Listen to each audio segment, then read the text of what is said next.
Every day, heroes walk among us, ordinary people doing extraordinary things to change lives, restore hope, and create a better world. But they can't do it alone. This is more than just a story. It's a call to action. Welcome to the Ripple Effects, where we shine a light on the organizations turning compassion into action. Because when we come together, hope isn't just a wish, it's a reality. And you have the power to be part of the change. Well, hello, everyone, and welcome to another episode of the Ripple Effects. You know, every day, unsung heroes walk among us, people that are changing lives, impacting the world for good, and they largely go unnoticed. So the whole purpose of this series is to highlight these amazing men and women that they perform miracles each and every day that we're largely unaware of. So today I have with us Ben Owen. Hello, Ben. Welcome to the Ripple Effects. Howdy. Thank you so much for having me. Oh, you're so welcome. So Ben I love the name of their organization. It's called We Fight Monsters. I mean, what better name could you possibly have than WeFightMonsters.org? So Ben, tell us about the amazing work that you do in the field of fighting sex trafficking, which is Yes, ma'am. rivals. Yeah, it's like the second largest crime in the world right now, right? It's huge. It's absolutely. Yes. And the scary thing is it's happening in everybody's backyard. They just don't realize it. Right. We've been shown a Hollywood version of what it looks like. It's, we think it's the shadowy trafficking ring that goes around and kidnaps little girls in dressing rooms. And well, I'm not saying that doesn't happen. I'm saying I've never come across it, but sex trafficking is very much happening in all of our backyards. For the most part, it is addiction fueled.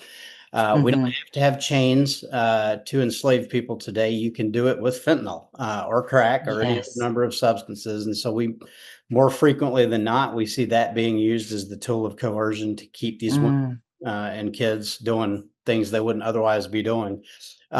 Memphis, Tennessee is where we're based. Sex trafficking and narcotics trafficking are huge problems here. Kash Patel, the FBI director, just recently publicly made it aware that Memphis is America's murder capital. Yeah, I was surprised to hear that. We were talking about that before the show. Yeah, I thought it was Chicago, and it's Memphis. Yeah. Well, when you look at per capita, it's, we're a city of 650,000, but we had 2,000 aggravated assaults last year. And like we were talking before the show, if you do the math, like you can use ChatGPT to figure this out too. Yeah, right. You're 4 times as likely to die as a civilian in Memphis, Tennessee, than you are as a civilian in Ukraine right now, just on this numbers. Yeah. And people don't understand how bad it is here. And so the reason we're doing our work here is because I'm an addict and alcoholic in recovery. This city is where I hit rock bottom. And our last few months out there, my wife and I, we made this foxhole prayer to God a dozen times a day that if you would get us out of hell together, we'd spend the rest of our lives coming back for the people we left behind. And so what we're doing now is keeping that promise we made to God. And at first we tried, to take the easy, low-hanging fruit. We're going to come back and save the vets we left behind because there were some of those. I am a veteran, barely. I did not serve long at all, but we had a list of vets we wanted to come back and get. And as we really got into the streets, we realized that there's a lot more prostitutes that we knew from our time out there on the streets who were ready for help. And so we started this nonprofit called We Fight Monsters to help them battle those monsters.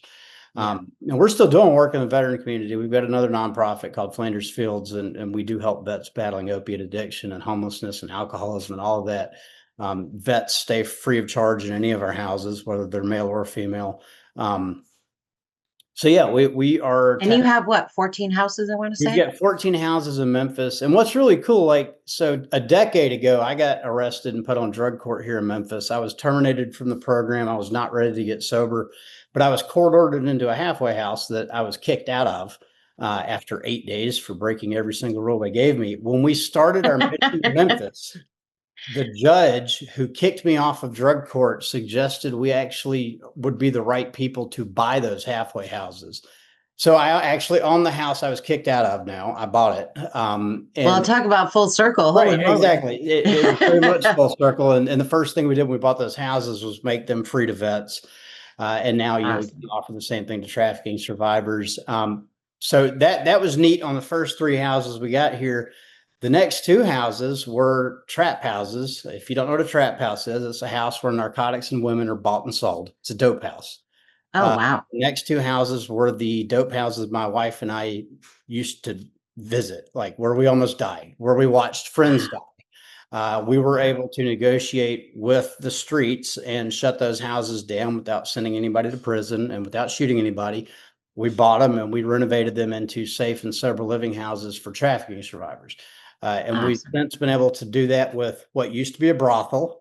On that house, it'd take me more than the time we have to explain how this happened. The pimp that ran that house in 2017 actually helped us renovate it to get women and kids out of trafficking and put them in that house. So we take a holistic approach. Like, we're trying to bring the bad guys into the fold and fix them. A lot of them are just broken people like we used to be. But Yeah. if you really think about it, when we're talking about an issue as complex and insidious as sex trafficking is, well, it's like the war on drugs. We've been fighting it for 45 years now, and it's an abject failure by every metric you could possibly Yeah. measure. And the reason for that, and law enforcement will tell you this, the problem's too big to prosecute our way out of. We're never going to win it. Mm, We have to fight from the bottom up. So yeah. it only makes sense to bring the bad actors to the table. If they understand how to run a trafficking ring, they understand how to take one down too. You know what I mean? Yes. So Yes. Yes. that's kind of the long version of how all of this got started. We've made some very serious impact on some of the deadliest streets in Memphis, which is America's deadliest city. So I'm pretty confident Yeah. that the methods will work anywhere. We're trying to blueprint everything out and show the people how we're doing it. We do work with several law enforcement agencies, always trying to rehabilitate over incarcerate, unless you're a child predator. I don't believe those guys can, or females. We've actually had to put a female child predator in prison too. I don't Oh, believe really? it's fixable. And I hate to say that as a Christian, but I've not seen one turn over a new leaf. Yeah. That's neither here nor there. So we're trying to get as many people as we can to help us in this work. We have been able to shut down 4 fentanyl trafficking operations. We've shut down That's one awesome. human trafficking operation. We've recovered a handful of minors from sex trafficking, which is Oh, all very good. heartbreaking. Ah, And I'll be very candid with you. What's even more heartbreaking is, to date, we have not recovered a child from sex trafficking that was glad to be recovered. They were all so addicted, they wanted to stay in those ah, motel rooms getting fed dope. wow. And because they're minors, like, we can't really follow up. We basically do our part. We make the target package, law enforcement makes the arrest, and then social services comes in. And anyway, it's heartbreaking. Like, I hate seeing this That stuff. is heartbreaking. But it's all dope fueled here, Yeah. and in most of the country that's going to be the case. They're doing these things, selling their body to feed an addiction that they either can't Hmm. willingly or not willingly. It doesn't really, Yeah. we don't care. We're just there to Yeah. help them address it. So we, at no Yeah. cost to them, we coordinate detox intakes, transportation, rehab, job skills training, sober living, parenting classes, financial literacy. I mean, the list goes on and on. You got to think, these are people coming out of literal gutters. They've got to rebuild Right. bottom up. Yeah. Yeah. Well, I love the holistic approach that you take, because they need all of those things. Yes, they do. You know, especially if they were abducted in the sex slave trade when they were young, they haven't learned any of that. None You're of that. absolutely right. And I got a couple examples of that would just rip your soul out. One of them, Oh, please do tell. she's 53 today. She's HIV positive, and she's been on those streets for 42 years. Her first trafficker was her mother, who sold her to the dope man to get a fix for her own addiction. And this girl ended up obviously getting addicted herself and is still out there. Like, she Mm, knows where help is. She knows we're here. She knows what we do. And we actually knew her in active addiction. So she knows we're not here to judge. yeah. Yeah. But you And, see a lot I of that. would think that you would give a lot of people hope, because you've been where they were. Yes, and that's one of the reasons I think we're so effective in South Yeah. Memphis in particular, because people saw Jess and I out there homeless, hopeless, bleeding. They know that they can trust us. They know we're not the police. Right. You know, Which that's another huge issue that you run into when you're trying to deal with sex trafficking is the victims often end up getting arrested because legally what they're doing is prostitution, Mm, whether it's voluntary or not. And so trying to bridge that gap between the victims and survivors and law enforcement can be a challenge sometimes. We're fortunate here in Memphis that most of the law enforcement understands what's going on, yeah, and yeah, we get an assist from law enforcement rather than an impediment. very good. Because that would be horrible if they're just cutting you off at the knees when you're trying to really make their jobs easier by getting these people off the Yes, streets and getting them exactly. sober and Yeah. Well, and that's the thing. teaching them financial literacy and parenting and all that stuff. You're trying to make Memphis a better place to live with better Yes, quality people and people that are clean and sober and now productive members of society. So bingo. if the police were coming and impeding you in some way, they'd just be It would be so you know. counterproductive. Plus, they're Yes, already yes. short staffed. Like I think we've got about 1,700 police officers in Memphis right now. We need about 2,500. Back in 2012, we had close to that, and it was the lowest violent crimes been here in a very long time. But I don't know what's going on with the funding, the budget. We just got a huge shortage of cops here. But Do you see that changing in the future at all? I sure hope Because so. I I think think, now that we're kind of going back to more law and order, I know yeah. that like the military recruitment is off the charts, and I think a lot more people are signing up to be cops and want to be police. So hopefully that'll change and you can get that crime rate back down. I think it will. I think the fact that Kash Patel, the FBI director himself, is paying attention to Memphis is probably going to have some sort of impact somewhere. You know what I Yeah, mean? Like it because Department of Justice, they've got gobs of money. You could solve the problem in Memphis with money if you have people that know what they're doing controlling that money. mm. So I'm hopeful it'll change. I right now, and I'm admittedly I avoid politics. I hate them. In fact, I think you probably saw that on Rav with Charmaine. Um, but I believe the situation right now is that there's just not enough money to hire more cops in the city budget. Oh Not for yeah, that to be, a fact, but I think that's what's going on. We've also had some pretty high profile, crappy things happen in law enforcement here. The Tyree Nichols case, and a few other things. So it's tough. It's tough. yeah, It's have an yeah. uphill job, but all the cops we've interacted with, we've got several on our crew as volunteers. They're just great human beings. Nice. Yeah, Um, and you run into the same thing out there on the streets, even if it is somebody who traffics dope or women, usually they're open to a conversation about getting out of that. They're open to a conversation about getting on the good side of the fight. You just got to help them figure out how.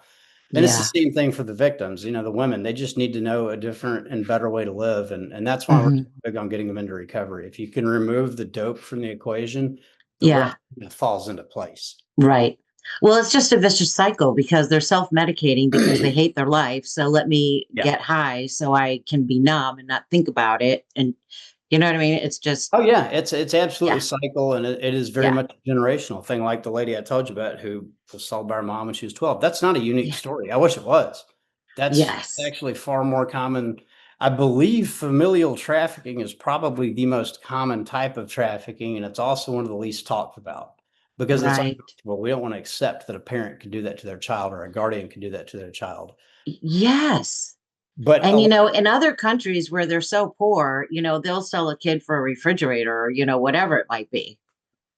It's yeah, like, where's the value that you place on life? I mean, you carried that baby for 9 months and you can just sell it for a refrigerator. Like, come on. yeah. Well, and we saw some heartbreaking stuff like that during the evacuation out of Afghanistan with the girls. It was bad. Oh, People don't understand how good we have it here in America.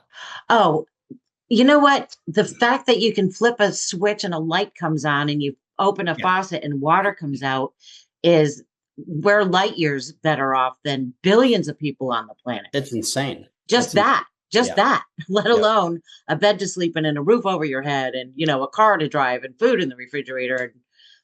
And it's crazy yeah. how I think every American should have to go overseas, for their Yeah, I senior year in agree. high school to Yeah. see how the rest of the world lives so you can come back here and kiss the ground and thank God I was born in America. Yeah, we don't Yeah. understand just how good we have it here. No. Just even having healthcare, everybody wants to talk about access to healthcare and affordable healthcare. Just the fact that we have a healthcare system here at all. Like that's a big Yes. deal. You know what I mean? Yes. It's a big deal. Yes. I'm telling you. I interviewed someone, Drew Friedrich. He's the COO of Operation Blessing, and we talked about clean water. And there was a woman who was 65 years old who had never taken a shower. She lived in Africa. So it's not to say she never bathed, like she might have bathed in a Yeah, river, in a but river, right. that's where all the human feces are, all the animal feces are. So it's not like she was getting a nice clean. Malaria, the list goes on. Yeah. Yeah. We've got a friend here in Memphis who runs an organization called 1 Million Wells. They build wells in Uganda and Congo, and I think they're talking about getting into Rwanda or Angola this year. But he actually donated, no, he sold me a house that we're using for women today, trafficking survivors. And that's how I got to know this guy. But he was telling me some of the stories from the Congo area about water. It's heartbreaking, dude. Like, Yeah. the thing people don't think about is that they have kids over there. There are Yeah. kids suffering. Hmm. It just breaks my heart. I think we're going to Yes. try to go do a trip with them to build wells later this year. Oh, very good. Very good. But I interrupted you. You said you had a couple heartbreaking stories. One was the girl that had been sold into trafficking by her mother, so her mother could buy dope. Yeah. Yep. Um, so we got a house we call Sparrow House, and it's for trafficking survivors with kids. The reason we had to open that house, this highlights the lack of resources we have in Memphis. So I got a call from well, we'll just say a judge that had Okay. a client, a defendant actually in his court, Hmm. who was a survivor of child trafficking herself. She was 18 at the time, so she was an adult, but she had been trafficked from the time she was 13 until she aged out of foster care. That's bad enough right there. Then she remained addicted as an adult, got herself out of trafficking, and then ended up getting arrested on drug charges. Wanted to stay clean, was doing good in the program, got pregnant, ended up being an abusive relationship. That's Mm. another issue that you constantly run into with trafficking survivors. Yeah. Their Yeah. sense of self-worth is so thrown off, they Oh, yeah. often pick the wrong men, and Yes. it's Yes. a And constant. they attract the wrong men They because attract the they're wrong men so, too. That's yeah, right. they attract predators. But anyway, this baby was born. She was 4 weeks old, and this girl went back to work. It was her first night. She left the baby with the biological father, who, as I mentioned, was abusive. And he tried to kill the baby. She had bilateral hemorrhaging in her brain. They didn't think she would ever be able to see. Um, the medical report was just horrendous. And so this Oh, judge reached out to me because he had nowhere to put this girl. He's trying to help her, even though she's a defendant in his courtroom. And we went, and it's actually, I can see the house she was in from where I'm sitting right now. It was weird how it worked out. Um, I went and camped out on the house, and the baby's in the hospital at this point. This is 2 years ago.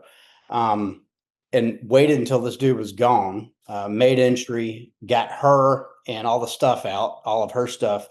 And mhm. we didn't have 14 houses back then. We had three, and they were transitional living, like full of, other criminal defendants who are trying to live better. I couldn't put her and a baby there. So I just went and Yeah. leased the house. I went and leased a house for her. And How we awesome. Yeah, it was wild. It was a huge risk. I didn't know if I could afford it, but we made it work. And we Oh, decided to open the house up to other women and babies going through similar stuff. But as I got to know this girl, I got to hear more of her story. And dude, it's so bad. Her and her sister were both kidnapped and put into sex slavery, essentially. As yeah. teens, her mom was a sex worker, so the two girls were taken from the mom, and then foster care went very badly. She kept trying to run away. Nobody ever looked into, why are you running away from the foster home? Is there a problem? You can imagine, like, all the things you think happened. Um, Oh my and gosh. so I started talking, and something about this girl hit me. We deal with a lot of trafficking survivors, and I deal with a lot of addicts. And every now and then you'll find one, you're just like, you're not you shouldn't be in this life. There's something Yeah. much greater out there for you. Yeah. Took a special interest in this girl. And she ended up graduating out of Sparrow House, got a place of her own.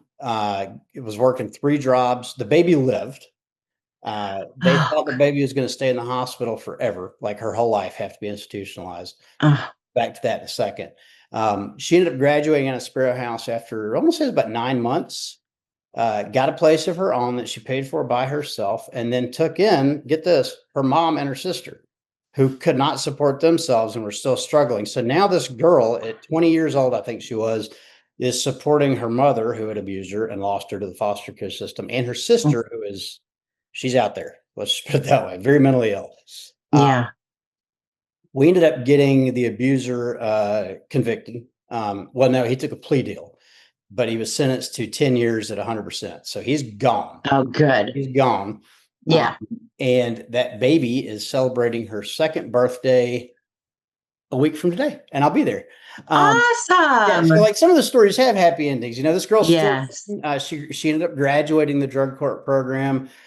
She's been an absolute rock star. Matter of fact, there may be a documentary coming out soon about, well, it should be part of it on Netflix. I got to keep it quiet. But a guy came and filmed a bunch of stuff. I'm hoping that it actually gets on the air. Very, very compelling story. Is this girl just lived through absolute hell, Yeah.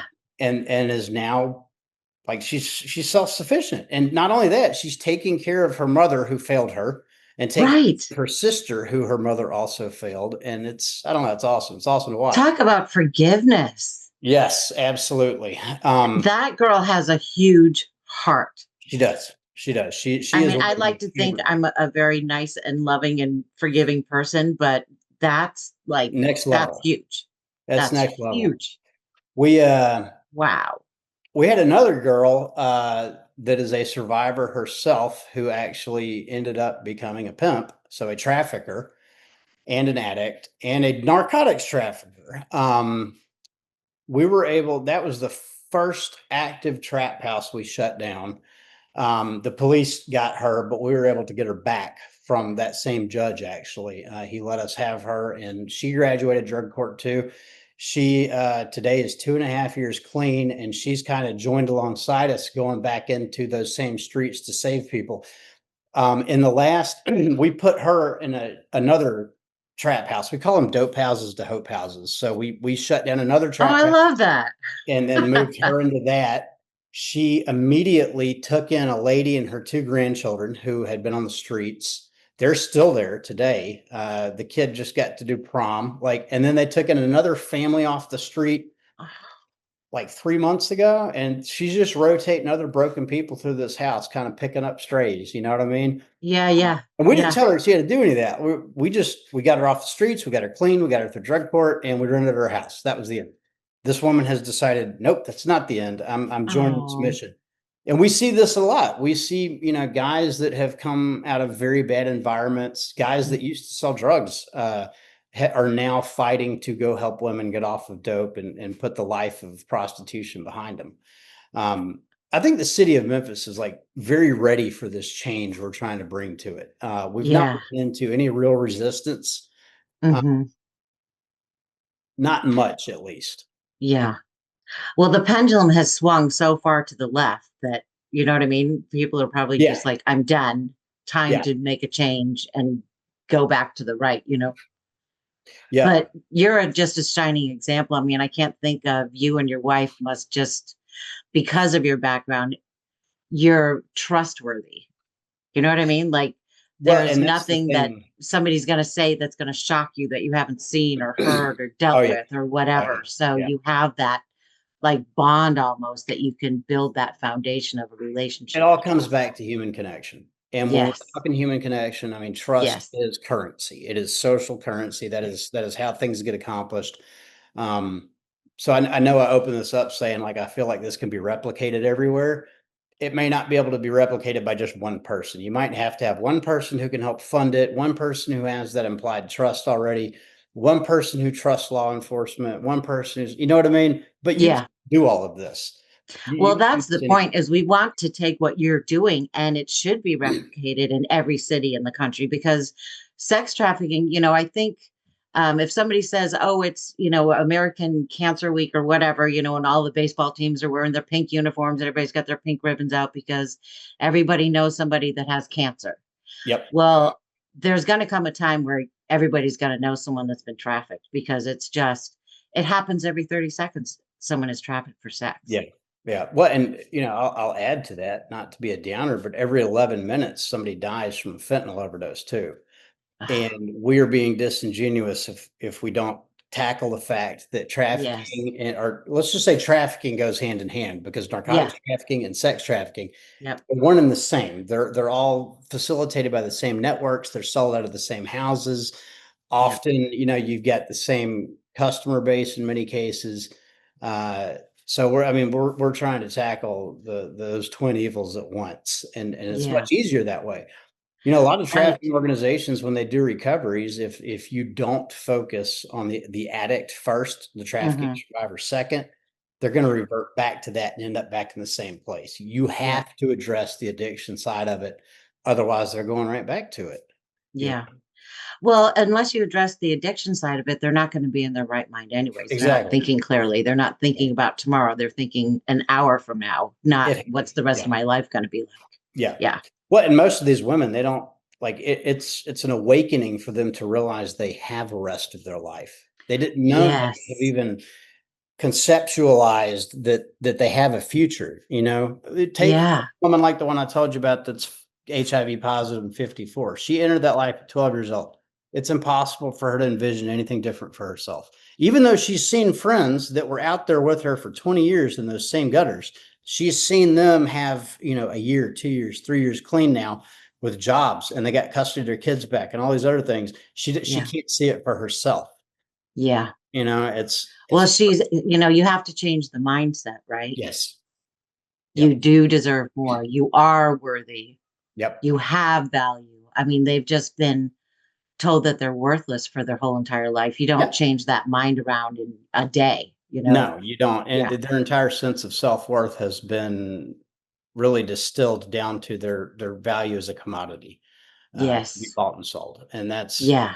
like we shouldn't be okay with addict or not. We shouldn't be okay with another American looking at themselves like that. No. Yeah. No. Or anyone on the planet. Anyone, period. Yeah. Yeah. Yeah. Yeah. But how do you get over that, especially when sometimes they're abducted so young? I mean, here in America, I want to say the average age is what, 12 to 14 maybe, but like I would over say in that's probably Thailand, accurate. the average age is 5. Yeah. The average age is 5. So some kids might be 2. I found out about sex trafficking because I read an article in a paper called The Good News, but that day was anything but, because it was a pastor and his wife. I'm here in San Diego, and they went to the red light district in Tijuana, which of course is just over the border. And they wanted to see how easy it was to buy a child. And they were only there for a half an hour, and they were offered a 2-month-old baby Oh, for wow. 20 bucks. I would have taken the kid and said, Yeah, "Thank you, yeah, I see you would later, have too. bye." That's But insane. when they turned around in, absolute horror, the trafficker thought they wanted to barter. And I had 5 little grandkids, all little blonde hair, blue-eyed grandkids at the time, and I thought, if anyone ever took my child or my grandchild, I would lose my Yeah. ever-loving mind, Yeah. and I can't know about this and not do something about it. Like, I now that I'm aware, I can't just go, "Oh, well, that was a nice article." You know what I mean? Like, I was Yeah. just like, "No, I have to do something about this." Yeah. So I've been trying to, raise the alarm and fight the trafficking and raise funds to fight it and rescue children ever I since love it. then. I love it. Yeah. I mean, it is a huge issue. It's worse in other countries. I mean, I will absolutely make that concession. You have very small children that does happen here in America. Yeah. It's I don't want to use the word niche, but I'm gonna. We don't run into it because it's like such an odd, you know, thing, Yeah. I guess. Yeah. But it does happen here. I mean, and it is a huge issue. And until we're willing to call it what it is, I don't think we can actually make a big difference on it. I will say Right. this: shutting down the southern border has had a very direct Oh, effect yeah. on uh, Huge. on kids being brought over, but also on the fentanyl being brought over. And fent Yes. is what people that's what traffickers are using to control women. If you Mhm. can get a female, here's the thing. I actually interviewed a pimp. It's on YouTube. Um, they don't have to go kidnap people. Why are they going to try to kidnap a woman and force her to do something like that when they can just go find a woman that's addicted and control her dope and she's going to do it already? You know what I mean? So Yes. if you Yeah. if you look at trafficking, whether narcotics or human, as a business, it Mhm. makes sense to do it that Mhm. way. And it's the same is true for fentanyl. I hear people all the time say, well, I don't understand why drug dealers would kill their customers. Well, they're not trying to kill them. You have to understand the economics of fentanyl. You can spend $10,000 to $15,000 and buy a kilogram of fent. If you broke that down into individual doses and you cut it and you sold all of those individual doses, you turned your 10 to 15 grand into $5 to $10 million. You can't do that anywhere else.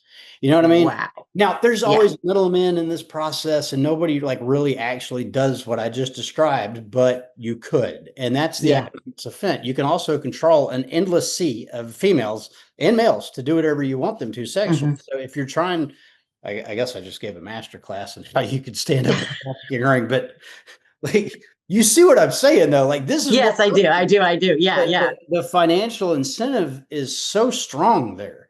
Um, we have to be introducing as we're going into these trust depleted communities. We have to introduce economic opportunity as we go, so that this next generation of kids being raised by the streets sees a way out. They don't grow up Yes. thinking, well, that's how I'm going to have to make a living. You Right. have to show them ways to make money, because the temptation to go the bad route is today it's so financially insane that it's an uphill battle. Yeah. Where like an average dope guy or pimp out there can easily make 10 grand every 3 to 5 days. That's not unheard of at all. They don't keep it. I mean, it goes fast, but the incentive is a very hard thing to fight against. Yes. Yeah. And it's just so easy. Yeah, yeah. It's just so easy. But so many of the people that do that, they're brilliant businessmen and Oh, women. It's like, 100%. could you Yes. take that same acumen and apply it to something legal? You could be just as successful without destroying every life that comes in contact with you. Exactly. And Yeah. that is the exact talk track we use with these guys when we do encounter one that we think might be willing to consider something different. You're already good at business, like obviously. Yeah. Like, Right. I'm Right. watching Yeah. you. Yes. And so we've helped a couple of them start up, trucking companies, get them through CDL school, teach them how to build their credit and buy a truck. We had another one that started up a car detailing business and ended up going back and hiring uh, every former prostitute that used to come to his trap house to help him detail cars. Like he runs a legitimate business today. Nice. And so we've had Nice. somewhere in the neighborhood of 3 to 4 dozen drug dealers that have really turned it around like that. Now, some of them have slipped back off, but Yeah. Yeah. any win is a win. Yes. Yes. Well, Ben, I love all the wins that you've had. I always go back to the Talmud where it says, if you save one life, it's as if you saved the entire world. And Yep. I know you have saved multiple, multiple worlds. And my definition of a hero is someone that goes through hell and comes out better, not bitter. And then they take the hands of others and pull them out so that they can bring them to where they are. So you are my hero, Ben. I just love Oh, thank everything you that very you've much. done. We, Thank you we really so much. appreciate you sharing the platform with us. And one more thing, I did mention we're trying to blueprint all of this. Uh-huh. We've recently launched owenarmy.com, which is essentially we're packaging everything we're doing, putting it into trainings. You can join for $99 a month, or if you can't afford it and you already have skills, we scholarship you in every time somebody signs up for 99. We gift one. But we've got Oh, trainers on there like Green Berets. We've got former DEA guys, counter trafficking guys. And so we're training how to do all of what we're doing. that's awesome. Yeah, replicate it. It needs to be replicated all over the world, all Could over not the agree world. more. Could not Yes, agree more. absolutely. Well, thank you again, Ben. I really enjoyed our conversation. And all of you listening, don't just sit here and listen to it.